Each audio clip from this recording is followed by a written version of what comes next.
everybody, Doug Rausch here with recording engineer extraordinaire, genius, guru, Mr. Rich Mauser of Transatlantic, Chris Cornell, members of Metallica. Everybody's worked with this guy. It's a laundry list that never ends. One of the greatest engineers of all time. And we tried getting on the Neil Morse tour bus just now, but it's a little loud, so hopefully you can hear us. And Rich Mauser was kind enough to fly in and do the Neil Morse tour and meet with Doug Rausch. Just got done mixing the brand new Rausch album, and man, what an effort. This album took a couple years to pull off, and we just want to start by saying thank you so much for coming here and talking to us today. Oh, thanks. I'm glad that the tour brought us to a town near you. Yeah, this is almost my backyard, actually. Yeah, that's awesome. Looking forward to the tour. And the Keswick Theater here in Glenside. Glenside, right outside Philly. Glenside. I saw Queensryche play here one time, and Jeff Tate went, Glenside! It was a very Spinal Tap, very cool moment. So hopefully Neil does the same. So before we get started, I just want a general idea for people at home who may not really understand what mixing is. Because we as artists, right, we slave, it's our babies. I always refer to it as delivering the baby. You do all this hard work for years and years, or hopefully less than years and years, but eventually you hand it off to the professional who knows how to put everything together and get the final product done. So I think a lot of people might not actually know what it is that you do for me and all these other amazing artists. With mixing? With mixing. Talk about what it is you do. Oh yeah, mixing. Well, you got all these elements. Everything's on its own individual track, so I'm able to change the volumes of this drum against this drum and this vocal against this other vocal and the bass guitar, the keyboards. I have control over the volume, the equalization, the effects, delays, reverbs, chorusing, phasing, all these things, and you blend them together and you create an atmosphere with the sound and a landscape with the sound that hopefully serves the song for what that song needs to be and the best way to bring the power of the song out. Absolutely. That's pretty much what it is. So now that the whole album is done, talk to me like Forest from the Trees, this whole Rausch experience from the past several years.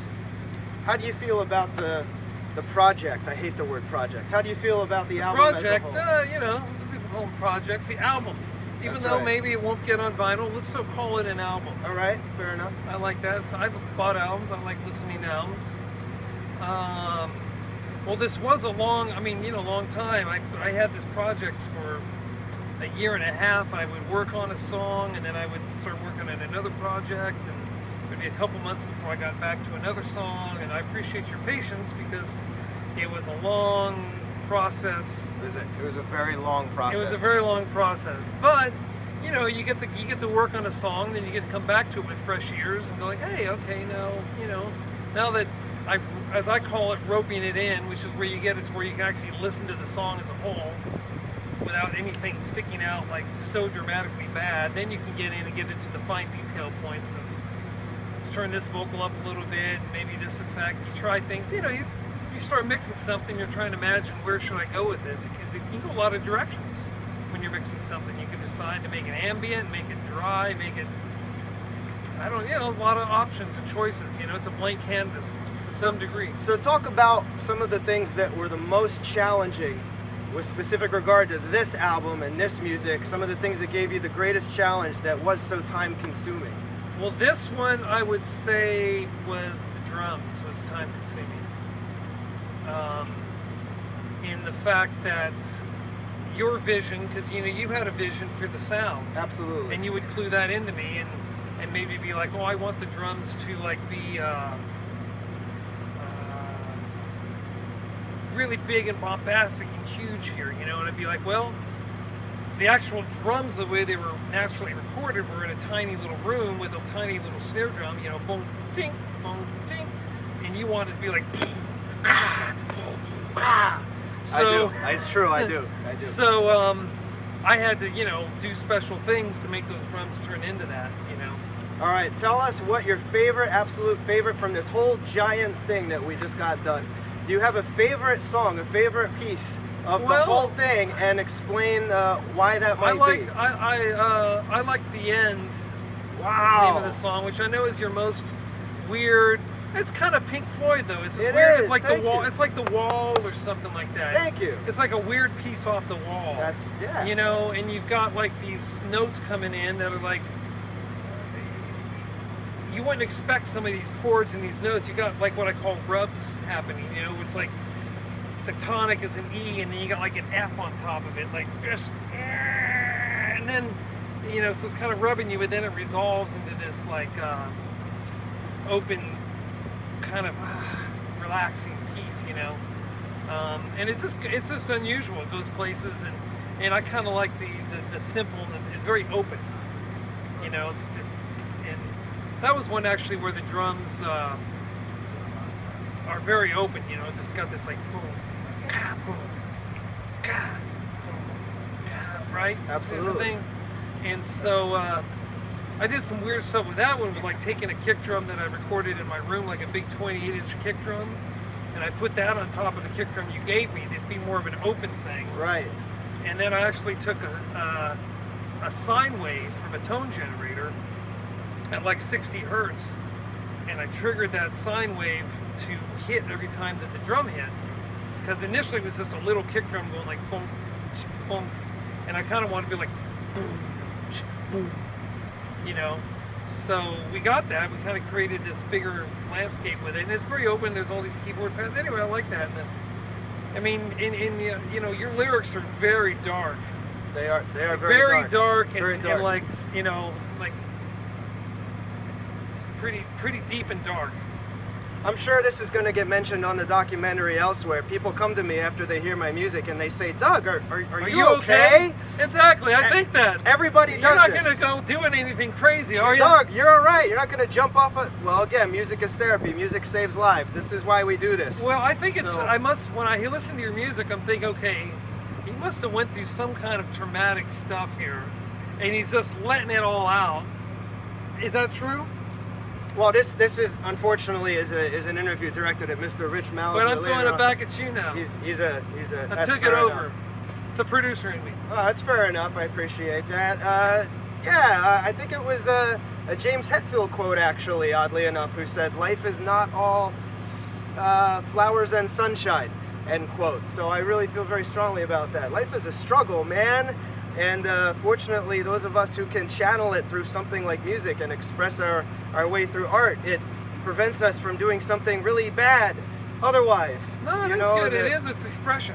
So, what was the most challenging? This is a big challenge, right? This album took. I don't want to make you all vulnerable now, but there were a lot of trials and tribulations throughout this creation, this past several years of making this record. So, what do you think was one of the biggest struggles and challenges that you faced, leaving it, coming back to it, and working on it off and on, and doing so much to get this album done? What was one of the biggest challenges or struggles that you yourself had to battle along the way? Oh, I mean, I guess just shaping the sound, like I said before, shaping the sound the way you heard it.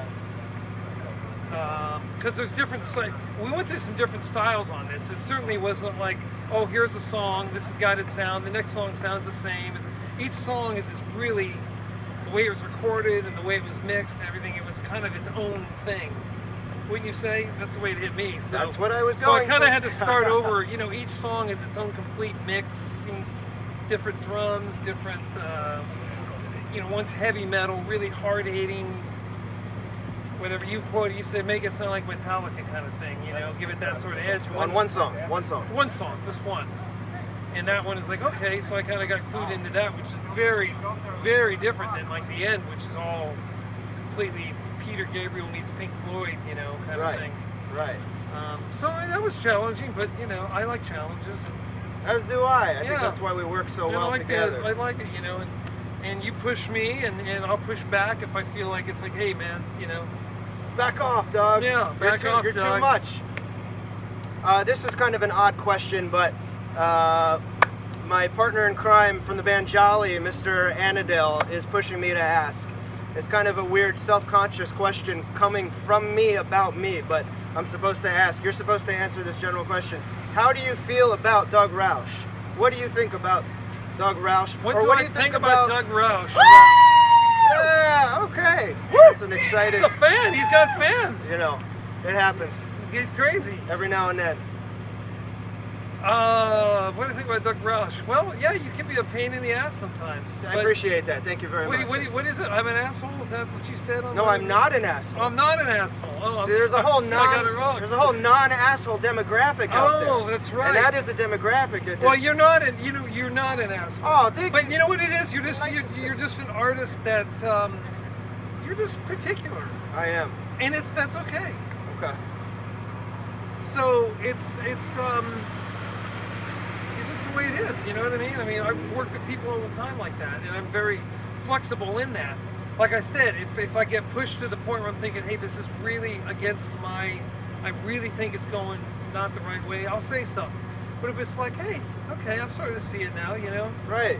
And then I'll Patience. throw things at you that maybe you didn't think. Oh wow, I didn't know you were going to go that way. But now that I hear it, that's cool. Absolutely. You know? So it's kind of a push and pull. So that's what I think about Doug. I do think. I mean, there's some dark lyrics going on, and there's some heavy issues, and so I've actually wondered if did you go through some, there's some relationship stuff that sounds like maybe some difficult relationships. going on at Absolutely. times, and- There's relationship stuff, man. There's family stuff. There's life. There's the music business. Don't get me started. Right? Well, that's a whole other discussion here. all those things, life is a challenge. So. But yeah, I think Doug is just an artist. He's very particular about what he wants, and he drives it home. And I'm fear satisfied, and that means a lot. Well, in the end, that's what you need to be. the end. Yeah. Yeah, In the yeah. end. Well, that's why I never let it go until it's done. It's never done until it's done. So, Well, there's albums out there, the big albums that have been released, and there's still people who are like, it's not done. You know what I mean? well, it's never done, but this is as damn It's close done when it's as- released, as and even then anything. it could be remixed later. And what is your, wrapping it up here, what is your, similar question, what is your absolute favorite element, would you say, about the Rausch music? Tell me something you like the absolute most. What do you really enjoy? Oh, I enjoy your kind of, I could tell you dig Queen, and I mean, Gary's got some really, your guitarist. Gary Werkamp, Shadow Gallery. Who's Shadow Gallery, just amazing guitarist. Hi Gary, shout out. Yep, killer guitarist. He's got these great tones, and the way he throws in these textures. And I could tell you work at it. You're not just throwing anything out there. You guys work at this stuff and come up with some really interesting textures, and kind of put the Queen element into the music. So there's a certain classic prog thing mixed in with you, but it's you can't hear it all and go like, oh, that's just like this. It's it's a blend of all this stuff. If people are just bouncing onto this video and they don't know who in the world I am or the Rausch music is, if you were clutching at straws and had to point at one or two or three artists that you feel, Oh, I you have mean played oh most. your influences come from? Yeah, Well, what do I'm you mixing think? it. I'm like vibing on Pink Floyd, Queen. Those are probably some of the two biggest ones that I feel like yeah. Fair enough, fair Yeah. enough. All right, well, Because you got the harmonies, yeah, big harmonies, Yeah. and but your lyrics are very dark, like a Roger Waters kind of dark, cynical. they are. Yeah. They are. Life is not all flowers and sunshine. No. Well, Rich, So- I can't thank Yeah, you I hope enough, I man. put shed a little bit of light on the Rausch project, and in the end, you just need to pick it up and hear it for Just yourself. don't call it a project. Doug Rausch is not a project. It's an album. All right. I can't thank you enough, all we've been through together. If you don't know, Rich has been with me for almost 10 years now. He did this whole thing one time, years and years ago, for the first album, and now we've done two giant, colossal, magnum opus things, and we'll see where it goes. So, Rich, I can't thank you enough, my friend. Thank you so much. Yeah. And don't let it die. You have to say, don't let it die. Don't let it die. All right. Don't let it die. That's true, man. It's true. It's you got it every day. Yeah. Wake up, Yeah. make something new. Try again. Yeah, try Or again. not. It's a decision. Yeah. You can stop.